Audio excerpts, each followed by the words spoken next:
What's up, guys? Farooqi Bros here, back with another video. And today for you guys, we're going to be talking about the breaking news. Honestly, it's game-changing news. WarnerMedia has announced that every single film on their 2021 theatrical slate will be going straight to HBO Max simultaneously as movie theaters.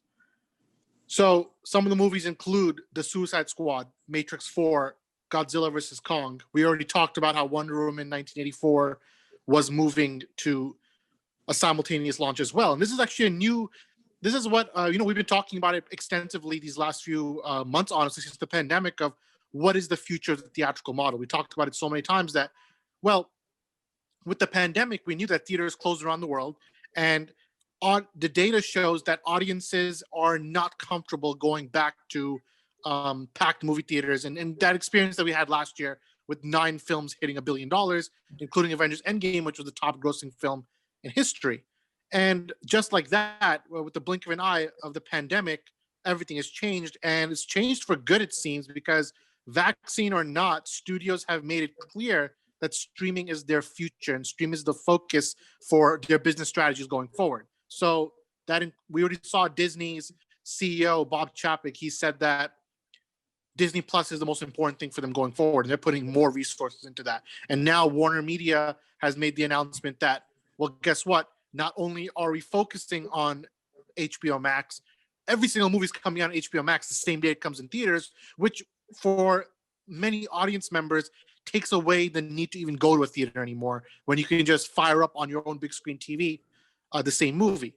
So we'll go around the room and kind of give our thoughts. Obviously, it's a double-edged sword. There's good, there's bad, there's the ugly. But the truth of the matter, the data is the data, and it shows that streaming is going to be king, if not already, very soon. So we'll start with Zion. And, for Zion, I'm going to ask you, because you are someone who enjoys the classic theatrical experience. So you're someone who likes that experience. If you go to a movie theater, you go to the biggest screen possible. I mean, by living in New York City, we know that on 66th Street, Lincoln Center is the biggest screen in America. So you get to experience that format, but slowly that's going to start dying off, or will it? And that's the question I have for you. Like, what is the future of theaters now that streaming is getting bigger? Honestly, the sky's the limit, because now this kind of gives the control back to the studios. We know when they had their partnerships with the theatrical chains, whether that's Regal, AMC, or any of the smaller chains, they always had to kind of play by their rules. They had to set all the timings and everything were set a certain way. And I feel like the shift to streaming was always going to happen slowly, one way or another. But now, because pandemic, it's kind of been forced. It's forced the studios to really push into it even further and faster than they would have probably if this wouldn't have happened. But I think now that WB made such a huge move, the other big studios like Disney, Universal, they're going to really follow suit, because Disney, they released Mulan on streaming, but they charged $30 for it to watch. Now, Warner Brothers, they're saying if you're already a subscribing member of their platform, HBO Max, you'll have access to all the new content, all the new releases, and the theatrical simultaneous release films. And that's actually very huge, and I think it's going to help Warner Brothers get a ton of new subscribers. But now we got to see, will Disney, will Universal, will all these other competitors, will they also follow the same model, or will they do some kind of premium on top of their subscription model to gain access to these new films? Like you said, the watching in theaters, obviously that experience watching at home cannot compare to. But I think as we go forward, and hopefully as this pandemic gets less and less and hopefully gone for good, it'll be interesting to see, will the studios continue to do a simultaneous release even after everything is back to normal, or will they start to wean off it? It's going to be confusing to see, because right now they only announced for 2021, but you have huge films like The Batman, which could make $1 billion in box office in a perfect world on a theatrical model. How will they handle that? Will they also release that simultaneously on streaming, or in 2022 are they planning to shift away from that, or only some on streaming? It's gonna be interesting to see how they go. But as far as right now, I think WB made the right move in this, because looking at the outlook, we don't know when the vaccines are going to come out. We don't know how quick or how the rollout is going to be. So it was a smart move to already plan out that it's going to be on streaming.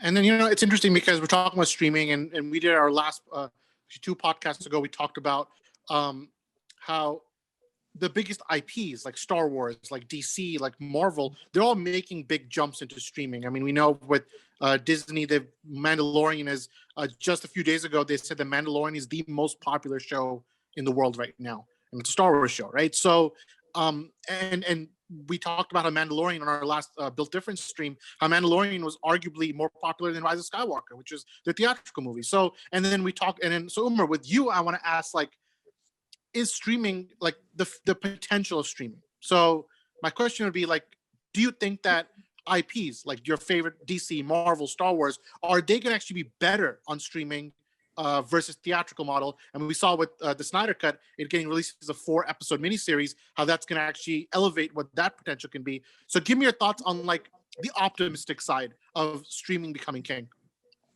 Well, the cool thing is that, like I mentioned before on our stream, is that what streaming allows you to do is it allows you to take the conventional rules that you might have had to play with, and you don't have to play with them anymore. So there is no, for example, you're not worried too much about how long your movie has to be. You can just make it as long as you want it to be, right? You can, and then plus, streaming allows, I know DC is doing this, but so streaming allows you to actually have, you can have multiple takes in the same universe. Like you can have one thing and you can have multiple things going on. You can do that in theaters too. The only issue comes is that unless your fan base is built on that, like unless if you have like Marvel built up to doing something like that, they didn't just do it right out of the gate. You know what I'm saying? But with streaming, you're not really, the audience is more kind of the audience is more general, like it's more generic, and that's another cool thing that happens. So I think that from a potentiality standpoint, you have a lot more wiggle room to work with. Like whatever you want to do, you could pretty much execute without really, there's no rules of the game. You can try things now and see what works. And I think that it goes back to the point that you guys were making before that, with HBO Max doing it their own way without having, I know that Marvel did the $30 thing. You have to pay the $30 and that's the way you're gonna get it. While HBO Max, if you already subscribed, you're gonna get everything. I think that subtle difference also shows how people are gonna try to figure this thing out as they go. Like no one actually knows, like how they're actually gonna figure out how to make the most out of that situation. So, well said. I mean, and to play devil's advocate to that is that there's some movies that are just gonna be better on the big screen. Some movies that we talked about the Snyder Cut. We said even in our last podcast that, oh man, it's gonna be fun to see on HBO Max, but seeing on IMAX in black and white, that would have been great. So part of us still feel like seeing a film in theaters, there's a charm to it. Like when we saw Avengers Endgame together, the four of us, or when we saw Joker together, there's an energy when you're watching in a packed room. You can't experience it. See, that's the thing. That's the kind of the worst trade-off, is that you can't have that experience that you were having before. And I think that there's still, so the fact that there's some places and some theaters that will be open. I know in Ottawa that they're allowing for people to have their private screening. So like it could be like 2 or 3 people that go in there and watch. I think it's up to 10 now, if I'm not mistaken.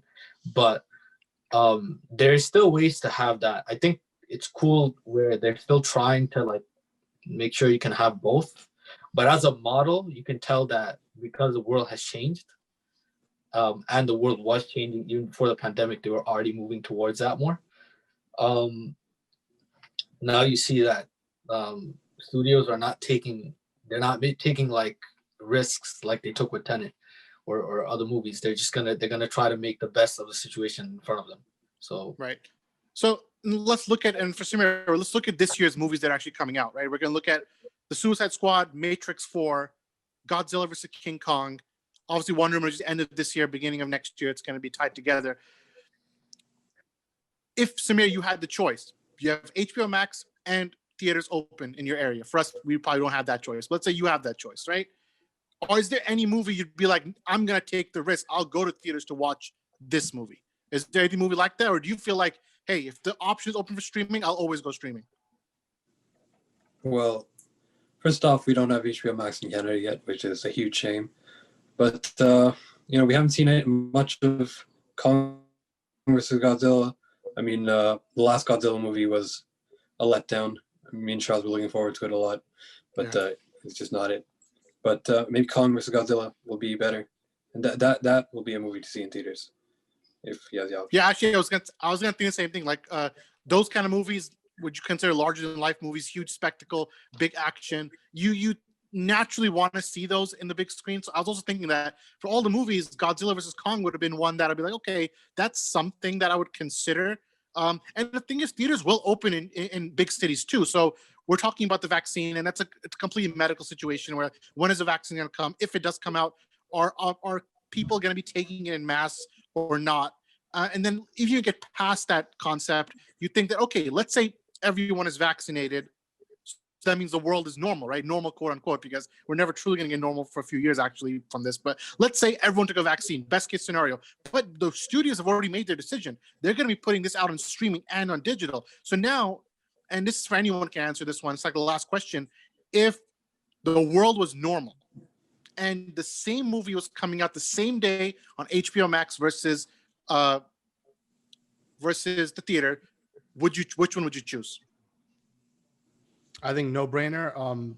Theater. I think regardless of the movie, I know me and Charles, we go to theater a lot, or at least we used to before the pandemic. And the first choice would always be the theatrical version, because just the experience of sitting in the theater, huge room, just like you said, the energy of watching with other people, it's like a different type of vibe.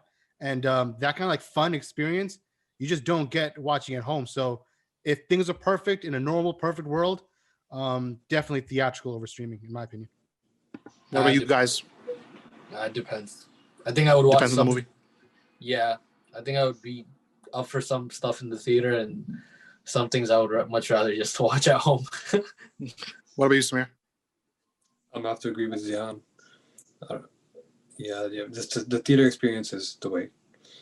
And I'm actually going to side with Umar on this one, funny enough, because I think there's some movies that, like we watched, like last year, I think we watched went to theaters 40 to 50 times, I think, over the course of the year.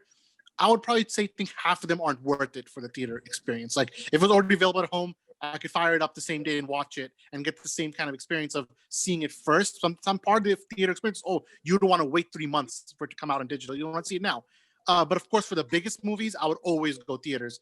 So if there's any flatulence, for example, Matrix 4, I'm very excited for Matrix, and I'd rather see it in theaters than watch it on screen. And same with Wonder Woman, actually rather see that in theaters as well. But things like maybe the Suicide Squad, I'd probably watch that at home. Like it's a little different. So, but I digress. The question is, what do you guys think about the future of the theatrical model? If you had the choice in a perfect world, going to a theater or watching on HBO Max, what would you choose? Let us know in the comments below and join the debate. And of course, you guys can catch the Built Different stream every Sunday at 8 p.m. So join us and some guests for some fun talks. We'll get onto this topic as well in more detail, seeing what news drops between now and then. From myself, from Zion, from Umar and Samir, we're the Farooqi brothers, and we'll see you next time. Peace out.